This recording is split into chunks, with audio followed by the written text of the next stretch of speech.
नमः सिद्धिभ्याम्।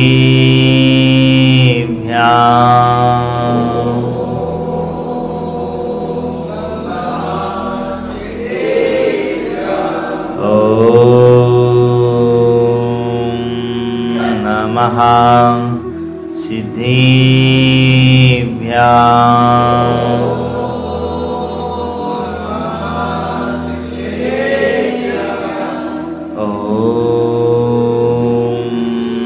नमः सिद्धिभ्याम्।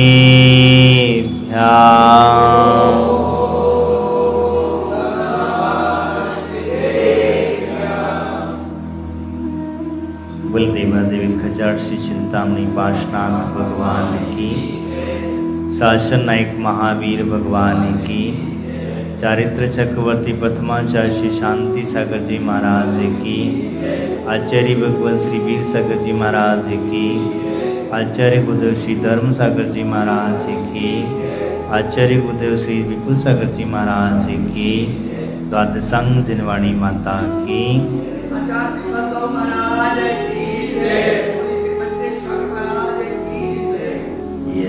ये चैतन्य मुकुरी विभावा सिद्धिसिता समं भ्रांति तवे विजनल संतोतिरहिता जगत साक्षी मार्ग प्रकटन परोभानुरिवियो महावीर स्वामी नयन पथगामी भवतु मैं अताम्रिया चक्षु कमलयुगलं स्पन्दरहितं जनाकोपापायं प्रकटयति पाप्यन्तरमपि स्फुटं मूर्ति यस्य प्रसमति मयि भाति विमला महावीर स्वामी नयन पथगामी नमन्नाकेन्द्राली मुकुटमणि भाजालि जटिलं लसत्पादाम्बोजे द्वैमहि यतियं तनुवता भवज्ज्वाला शान्ते प्रभावति जलं वासमपि महावीर स्वामी नयन पथगामी भवतु मे। चौथे नंबर का काव्य हम देखेंगे। यदरिचा भावेन प्रमुदित मना दुरेयः क्षणादाशी स्वर्गे गुण गण समृद्धा सुख निधि लवन्ते सद्भक्ता शिव सुख समाजं किमु तदा महावीर स्वामी नयन पथगामी भवतु मे। पढ़े एक बार और।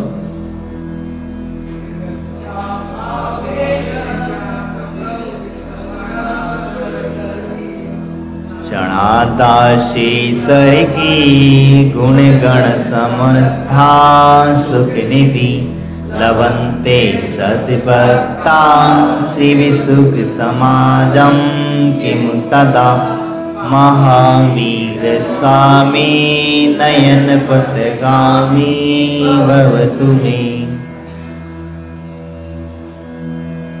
हम जिनकी पूजा अर्चा कर रहे हैं और यहाँ पूजा अर्चा करते हुए कहते हैं जिनकी पूजा के भाव हुए हैं, भाव से ही आनंदित चित्त वाला मेंढक, कितना अच्छा उदाहरण दिया है। मेंढक इस लोक में क्षण भर में गुणों के समुदाय से संपन्न सुख का निधि धान यानी स्वर्ग में निवासी करने वाला देव हुआ। कैसे हुआ मेंढक? यहाँ जिनकी भगवान की पूजा करने से, मात्र पूजा करने के भाव से वो मेंढक कौन था, ये पहले समझे हम। भगवान महावीर स्वामी के समुषण की अवस्था, उस शासन में, समुषण के अंदर में एक राजा सैनिक नाम का मुख्य श्रेष्ठी श्रावक, मुख्य श्रावक कहेंगे क्योंकि उसके समय पर ना तो कोई नारायण था, ना प्रति नारायण था, ना बलभद्र था, ना चक्रवर्ती, कोई नहीं था। तो महापुरुषों का जब कोई नहीं था तो मुख्य श्रावक वही था, और वही चक्रवर्ती और वही नारायण समझ करके चले।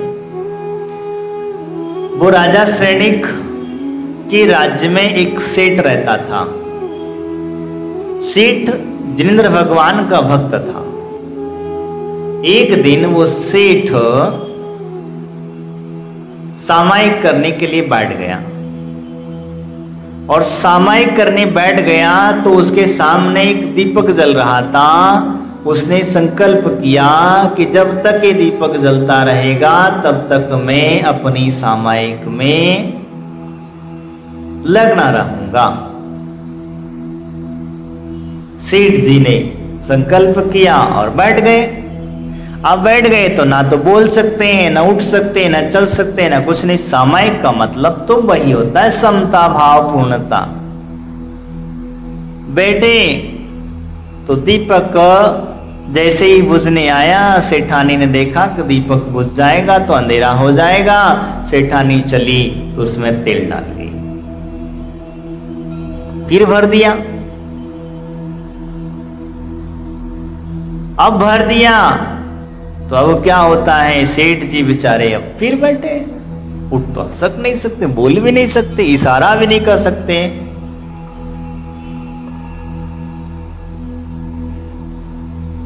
फिर कुछ घंटे 2 घंटे बाद दीपक बुझने को आया, फिर आई, फिर डाल गई। अब क्या होता है, डालते डालते सामायिक का काल चलता रहा। वो सामायिक के अंदर बैठे रहे, कायस्वर्ग मुद्रा से रहे, सहन करते करते सुबह हो जाती है, और सुबह तक भी वह तेल चलता रहा। अब क्या करें, वो तेल चलता रहा, और तेल चलते चलते अब वो क्या होता है, कपन जो सेठ जी थे उन सामायिक का अब उनके शरीर में ताकत नहीं बची। ताकत नहीं बची तो अब वो उनके गर्मी से प्यास लगने लगी, प्याने की वेदना सताई। मैं इसलिए तो बार बार कहता हूं कि जो तुम भावना भाते हो वही होगे। और ये बात कोई काल्पनिक नहीं है। तो जब वो सेठ जी को प्यास लगने लगी, क्या हुआ, गला सूखने लगा। तो सेठ जी को जब प्यास लगी तो वो भगवान का नाम छोड़ करके पानी पानी पानी पानी पानी चिल्लाने लगे। भावना बनी, सेठानी आती और तेल डाल के चली जाती। और सेठ जी का नियम था कि जब तक ये बुझ नहीं जाएगा तब तक हम उठेंगे नहीं। जब उठेंगे नहीं और भगवान की भक्ति, दोनों चीजें बड़े परेशानी खड़ी हो गई। कुछ कह भी नहीं सकते, कुछ बोल भी नहीं सकते, कब पता नहीं चल पाता था कब जाके डाल के चली जाती थी वो तो। अब जब सेठ जी पानी पानी पानी करने लगे और उसी समय पर उनकी आयु पूरी हो गई। संयोगवशात उनकी आयु उसी समय पर पूरी हो गई। वो मर करके उसी की सेठ की बावड़ी के अंदर में मेंढक बन गए। कौन? वो सेठ जी। तो ध्यान रखना, कभी भी खाने पीने की चीजों पर मन मत अटका देना, और खास करके भगवान की भक्ति करते समय, पूजा पाठ करते समय, स्वाध्याय करते समय तो और दूर रहना। कहीं संयोग वसात याद करते करते नमो अरहम ताड़म हो गया तो क्या होगा? हाँ, तो तुम्हारा भाव किसका है?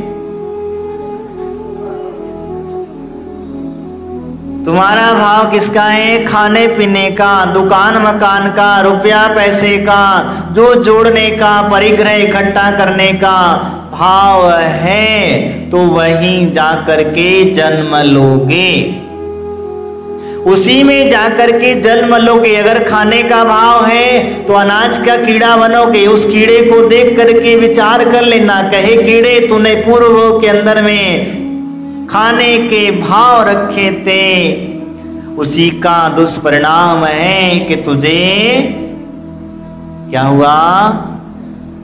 अनाज का कीड़ा बनना पड़ा।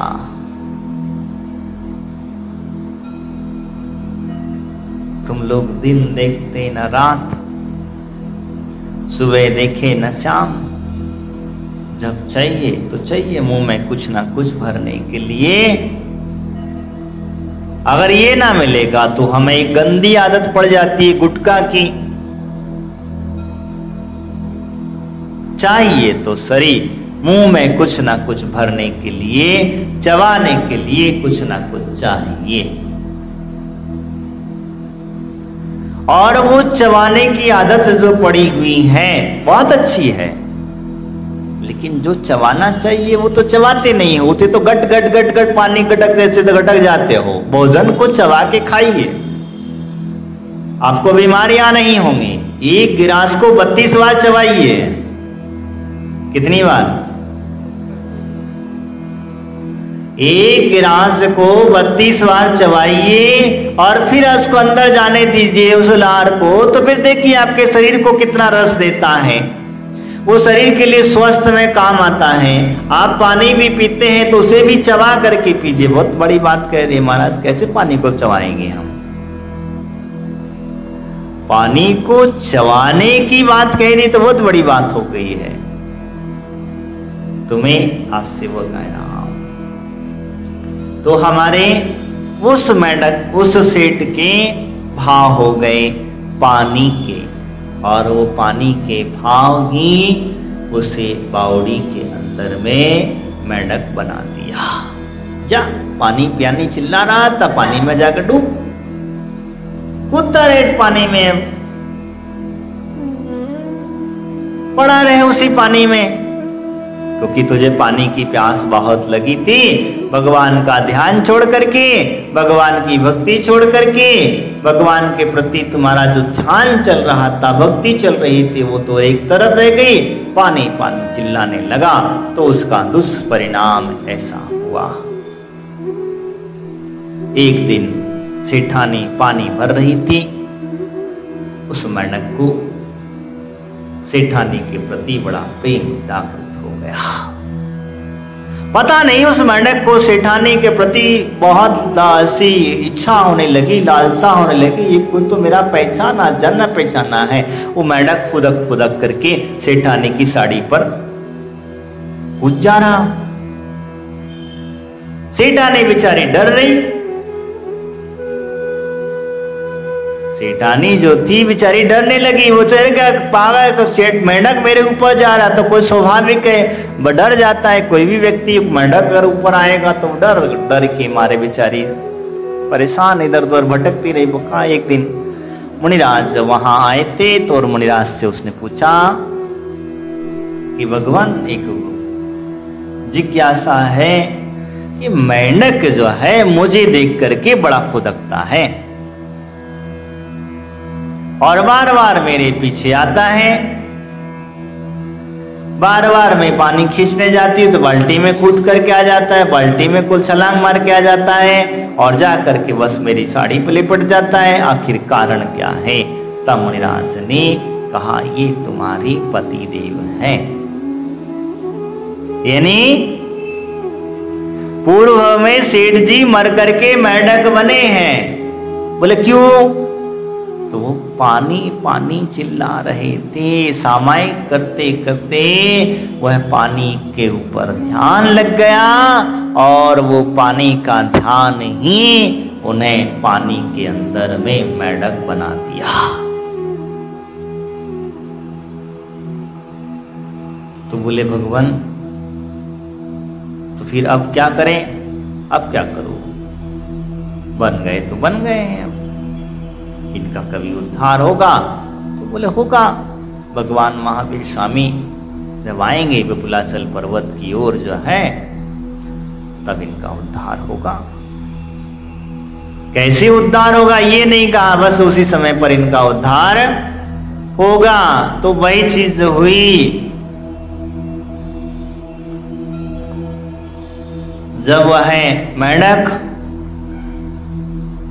पहली बार भगवान महावीर स्वामी विपुलाचल पर्वत पर पहुंचे और राजा सैनिक को जैन धर्म के प्रति श्रद्धान हो चुका था, विश्वास हो चुका था, तब उसने पूरे अपने नगर में घोषणा करवा दी गई कि भगवान महावीर स्वामी का सम्मोचन आया है, आप सभी लोग भगवान महावीर की वाणी को सुनने के लिए चलें, भक्ति पूजा करने के लिए चलें। ऐसे उसके भाव और सभी को लेकर के वो मेंढक के भी समझ में आ गया कि भगवान महावीर का सम्मोचन आए। देखा होगा आप लोगों ने भी कि भगवान के सम्मोचन में त्रियंच भी जाते हैं,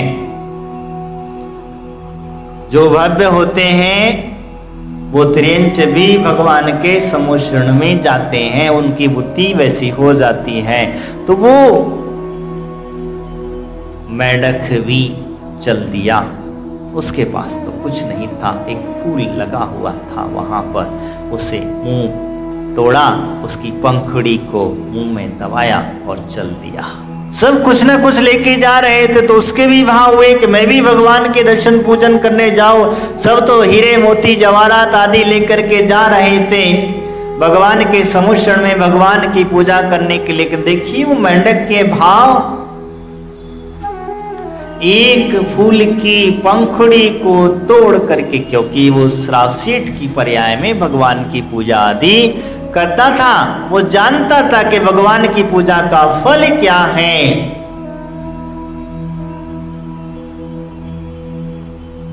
तो वो एक पंखुड़ी लेकर के चल दिया और चला, तो रास्ते के अंदर ही राजा सैनिक के हाथी के नीचे आ जाता है।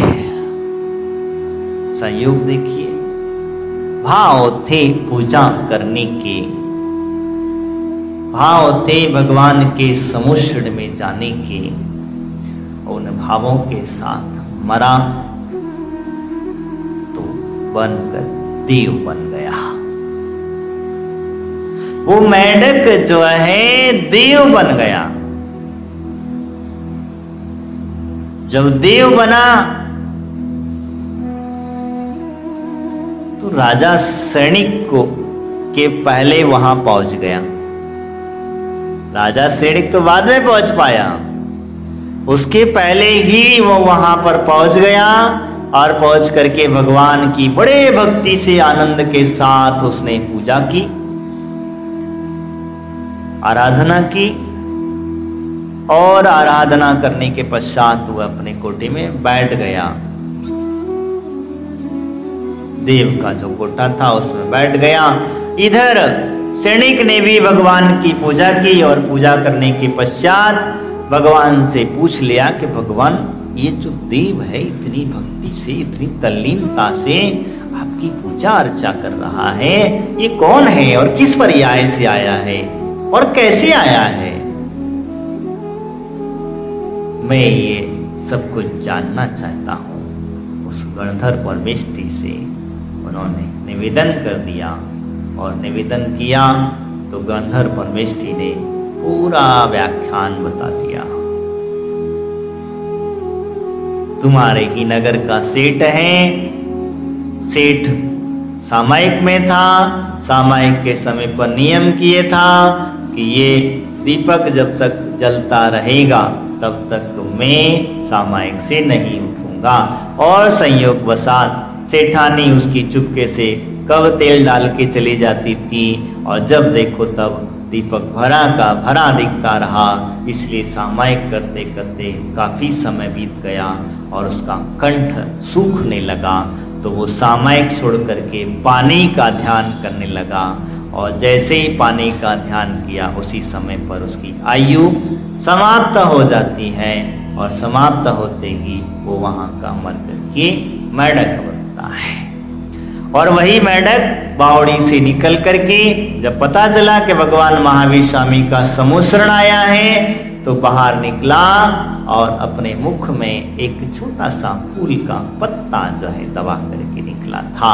इसीलिए इसके मुकुट के ऊपर मेंढक का चिन्ह है। पहली बात, क्योंकि जिस पर्याय से जीव जाता है देवगति में उसके मुकुट के ऊपर वही पर्याय का चिन्ह हो जाता है। अगर त्रियंच की पर्याय से गया है तो त्रियंच का मुकुट बना, जैसा मेंढक की पर्याय से गया तो मेंढक का मुकुट चिन्ह उसके मुकुट के अंदर में हो गया था। तो फिर अब यही बात उन्होंने जब सारी बात बता दी तो ये सारी घटना वहां पर बता दी जाती है। तो वही कहते हैं, यहाँ भी वही कह रहे हैं, जिनकी पूजा के भाव से आनंदित चित्त वाला मेंढक, आनंदित चित्त वाला मेंढक इस लोक में क्षणभर में गुणों के समुदाय से संपन्न सुख का निधान स्वर्ग में निवास करने वाला देव हुआ। क्या हुआ? भगवान की भक्ति से वह मात्र एक पंखुड़ी को चढ़ाने के भाव, भगवान की पूजा करने के भाव और उसी समय पर मरण को प्राप्त हुआ तो उसके परिणाम से वह देव हो गया। तो इसीलिए तो कहा जाता है कि अधिक से अधिक समय धर्म ध्यान में बिताओ, कर्म ध्यान में नहीं, अधर्म ध्यान में नहीं। क्योंकि कब समय, किस समय पर तुम्हारी आयु पूर्ण हो जाएगी, किस समय तुम्हारा आयु समाप्त होगी, गति का बंद होगा। और अगर उस समय पर हमारे जैसे भाव होंगे वैसी ही गति में चले जाओगे। अब आप समझ लें, अगर दुकान पे बैठे बैठे मर गए तो क्या होगा? और आजकल बीमारियां तो वही चल रही हैं, हार्ट अटैक जैसी बीमारी देखते देखते व्यक्ति के प्राण निकल जाते हैं। देखते देखते 1 सेकंड 2 सेकंड मुश्किल हो जाता है।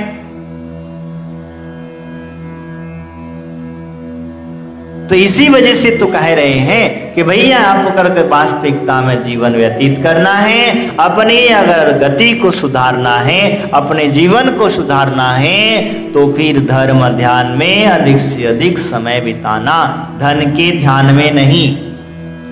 धन धर्म के प्रभाव से अपने आप पीछे पीछे दौड़ता है।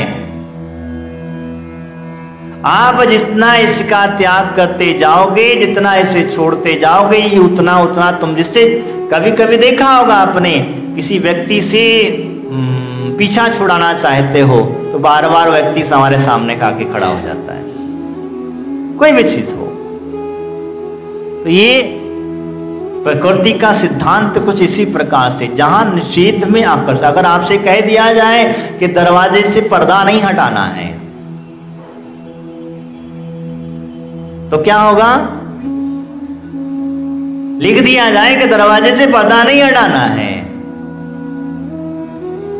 तो फिर आपका जबरदस्ती देखे तो जरा, देखे तो सही कि क्या है।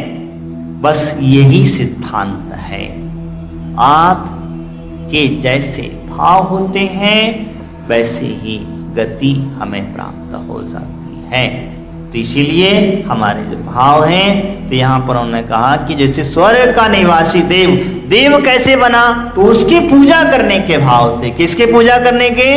उस मेंढक की पूजा करने के भाव थे। उस भाव की वजह से वो देव बना, क्योंकि पूजा करने में देव ही सबसे ज्यादा श्रेष्ठ कहे गए। है तो श्रावक, लेकिन श्रावक से भी ऊंची भक्ति करने वाले देव हैं, क्योंकि उनकी भक्ति, उनका जो द्रव्य है, आप तो कंजूसी से चढ़ाते हो, कहीं ज्यादा ना चढ़ जाएगा, कहीं खजाना खाली ना हो जाए, वहां पर कोई जरूरत नहीं है, वहां तो कल्प वृक्ष का द्रव्य है। एक बार इच्छा करना, जो चाहिए वो आता है। जितना चाहिए उतना मिलता है। तो वो जब भगवान की भक्ति करते हैं तो वो थोड़ा बहुत नहीं चढ़ाते हैं। तुम्हारे तो थाली में, एक थाली में तुम 4 पूजा, 6 पूजा, 10 पूजा कर लोगे, वहां तो एक थाली में एक पूजा भी मुश्किल है, क्योंकि वो थाली की थाली पूरी चढ़ा दिया करते हैं। वो कंजूसी उनके यहाँ नहीं होती। क्यों? क्योंकि दिव्य है, उनका तो है क्या लग रहा है अपना। वहां तो कल्प वृक्ष से मांगना है, इधर इच्छा करनी है, उधर आ जाना है, उधर चढ़ा देना है, लग क्या रहा है अपना। और यहाँ मेहनत करना पड़ेगी, दुकान पे बैठना पड़ेगा, पुरुषार्थ करना पड़ेगा, नौकरी करना पड़ेगी, जब जाकर के वो द्रव्य कमाएगा, वो द्रव्य से भगवान की पूजा की सामग्री आदि लेकर के आएगा और फिर जाकर के वो चढ़ाएगा। तो इसीलिए जब पाप भी करना पड़ता है तो पुण्य भी उसी प्रकार से लगता है। लेकिन देवों को पुण्य नहीं लगता, वो कितनी भी द्रव्य सामग्री चढ़ा दें। ये बात ध्यान रखना।